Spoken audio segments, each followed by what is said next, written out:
अस्सलाम वालेकुम जी। ਲੱਖਾਂ ਦਰੂਦ ਨਬੀਏ ਪਾਕ ਤੇ ਉਹਨਾਂ ਦੀ ਪਾਕ ਆਲ ਤੇ ਭਾਈ ਪਿਆਂਦੇ ਨੇ ਕਿ ਸ਼ੋਹਰਾਂ ਲਈ ਵੀ ਕੋਈ ਵੀਡੀਓ ਬਣਾ ਦਿਓ।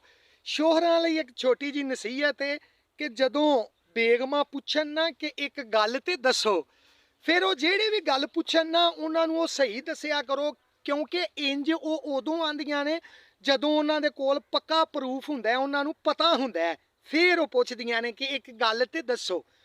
ਆ 2-3 ਦਿਨ ਹੋ ਗਏ ਨੇ ਮੈਂ ਛੱਤ ਤੇ ਪਿਆ ਚੜਦਾ ਸਾਂ ਤੇ ਥੱਲਿਓਂ ਬੇਗਮ ਮੇਰੀ ਆਵਾਜ਼ ਦੇ ਕੇ ਆਂਦੀ ਕਿੱਥੇ ਚੱਲੇ ਹੋ।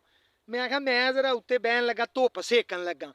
ਉਹ ਮੈਨੂੰ ਆਂਦੀ ਇਹ ਨਾ ਜਾਓ, ਜਿਹੜੀ ਧੁੱਪ ਤੁਸੀਂ ਸੇਕਣ ਚੱਲੇ ਹੋ ਨਾ ਉਹ ਅਖੇ ਪਰਸੋਂ ਦੀ ਪੇਕੇ ਗਈ ਏ। ਇਹਨਾਂ ਨੂੰ ਪਤਾ ਹੁੰਦਾ ਸਾਰੀਆਂ ਗੱਲਾਂ ਦਾ।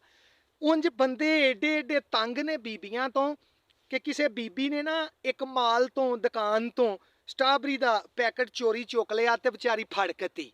ਉਹ ਪਰਚਾ ਹੋ ਗਿਆ, ਕੇਸ ਚੱਲ ਗਿਆ, ਅਦਾਲਤ 'ਚ ਟੁਰ ਗਈ। ਜੱਜ ਸਾਹਿਬ ਨੇ ਪੁੱਛਿਆ ਕਿ ਬੀਬੀ ਤੂੰ ਵਾਕਈ ਸਟ੍ਰਾਬਰੀ ਦਾ ਪੈਕਟ ਚੁੱਕਿਆ ਸੀ? ਬੀਬੀ ਆਖਿਆ ਹਾਂਜੀ ਚੁੱਕਿਆ ਸੀ। ਜੱਜ ਸਾਹਿਬ ਨੇ ਆਖਿਆ ਉਹਦੇ 'ਚ ਕਿੰਨੇ ਦਾਣੇ ਸਨ? ਉਹ ਬੀਬੀ ਨੇ ਆਖਿਆ ਜੀ 10 ਦਾਣੇ ਸਨ। ਜੱਜ ਸਾਹਿਬ ਨੇ ਆਖਿਆ ਕਿ ਇੱਕ ਦਾਣੇ ਦੇ ਹਿਸਾਬ ਨਾਲ ਇੱਕ ਦਿਨ ਤੁਹਾਨੂੰ ਜੇਲੇ ਰਹਿਣਾ ਪੈਣਾ, ਯਾਨੀ 10 ਦਾਣੇ ਸਨ, 10 ਦਿਨ ਤੈਨੂੰ ਜੇਲੇ ਰਹਿਣਾ ਪੈਣਾ। ਉਹ ਔਰਤ ਦਾ ਬੰਦਾ ਪਿੱਛੇ ਬੈਠਾ ਸੀ ਤੇ ਉਹਨੇ ਰੌਲਾ ਪਾਤਾ, 1 ਮਿੰਟ 1 ਮਿੰਟ 1 ਮਿੰਟ ਜੱਜ ਸਾਹਿਬ ਅਜੇ ਫੈਸਲਾ ਫਾਈਨਲ ਨਾ ਕਰਿਆ ਜੇ। ਇੱਕ 8-10 ਦਿਨ ਪਹਿਲਾਂ ਅਖੇ ਉੱਥੋਂ ਭੁਜਿਆ ਚਨਿਆਂ ਦਾ ਕਿਲੋ ਵਾਲਾ ਪੈਕਟ ਵੀ ਚੁੱਕ ਕੇ ਲੈ ਗਈ ਸਾਜੇ।